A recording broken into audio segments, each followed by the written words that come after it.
Topalbayev Jahongir, video montaj kursi bitiruvchisiman.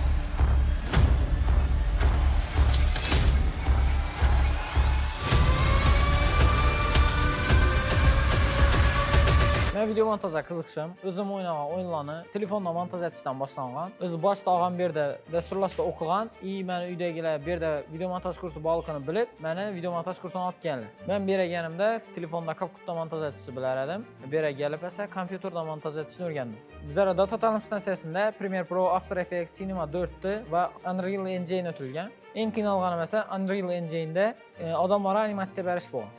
Kursni bitirganimdan so'ng o'qishga tayyorlandim va hozirda 2-kursman. Hozir ham o'qiyman, ham shu sohada ishlayman. Shu vaqtgacha men 20 dan ortiq loyihalar bilan ishladim. Ulardan yiliklaridan 3 tanasi Data xalqaro maktabi, Garage Burger va Premium Loop. Og'am menga har doim bir gapni aytadi: "No risk, no story." Buni ma'nosi tavakkal qilmaguncha tarix yoza olmaysan. Men shu tarixni yozmayincha video montajda harakat qilaman. Shoddi qo'ysana. Men Dataga kelganimda men ham shu yerda ishlab bilamanmikan deb o'ylaganman va men hozir shu oilani bir a'zosiman. Va men Dataga kelganimdan so'ng montajyor sifatida bir pog'ona o'sdim.